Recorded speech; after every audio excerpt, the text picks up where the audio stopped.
जय माँ शूलिनी। मैं बिंदे ठाकुर स्वागत करती हूँ आपका मेरी आज की होम ब्लॉग में। हाँ जी, तो क्या बोलती है पब्लिक, यही ना कि अब तो बारिश बनती है। और आज सुबह का मौसम भी ऐसा ही लग रहा है कि शाम तक कुछ कमाल करती हूँ। यही उम्मीद लिए फिर मैंने भी आज शाही पनीर बनाया। राजा को लंच बॉक्स में यही ले जाना था और पैक होता देख लंच बॉक्स उसका भी चेहरा खिल रहा था। कर अपना रसोई का काम अब थोड़ा भगवान जी को मनाते हैं, क्योंकि एक यही उम्मीद कि वो कभी तो सुनेंगे, वरना इंसान तो उम्मीद देकर कभी भी पलट जाते हैं। दिखाकर ख्वाब सुनहरे अपनी मजबूरी का बहाना बनाते हैं। ये मैं क्या बोल रही हूँ, कड़वा कड़वा। तो चलो अब शाही पनीर टेस्ट कर मुंह को थोड़ा चुप करवाते हैं और लगा फेस पैक को अपने चेहरे को और चमकाते हैं।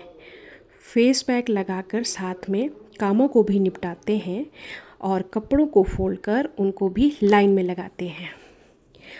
अब देखिए, आज मेरी लाडो रानी भी है गंगूबाई बनी और पोछे लगाने की खातिर मोप स्टिक से है भीड़ पड़ी। अब अपने घर का काम निपटा और तैयार हो हम चले अपनी बुआ जी के गांव। निमंत्रण आया था, उनकी सास का चतुर्वार्षिक श्राद्ध था।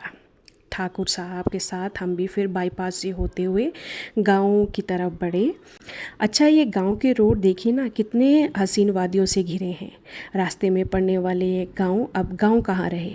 रास्ता थोड़ा तंग होने के कारण पास लेना थोड़ा मुश्किल हो जाता है और एक दूसरे का सहयोग ही दुर्घटना से बचाता है।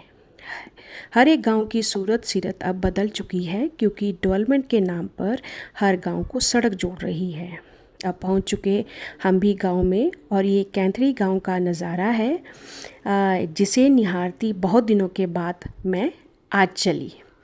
खेतों में देखो लहसुन की फसल भी तैयार है और ये बांस की बेष्टी के साथ पेड़ों पर खुरमानी भी तैयार है। ये धनिया भी अब कुछ दिनों का ही मेहमान है। अब हम भी वहाँ पहुँच चुके थे और मेल मिलाप के बाद खूब गपशप हुई। इसके बाद खाने का समय हुआ तो खीर पूड़े और चटनी से पत्तल फुल हुई और लास्ट में सबकी फेवरेट दाल से खाने की क्लोजिंग हुई।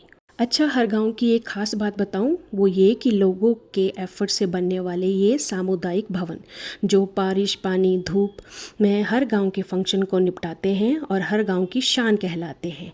इसके साथ ही ये खेत किसी के जो टमाटर लगने के लिए भी तैयार थे। अब खाना खाया और उसके बाद थोड़ा बातों का पिटारा अभी और था, तो उसे पूरा करने हमने भी थोड़ी देर और लगाया।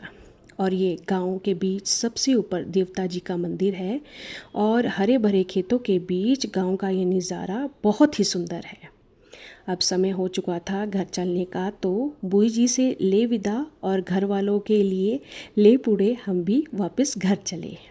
और देखिए, साथ आते हुए मेरी बड़ी बहनें, मतलब मेरी प्यारी बोबो जी भी आ रही हैं और मामा बुआ के बच्चों की शक्लें कितनी मिलती हैं ये भी आपको साफ पता चल रहा है।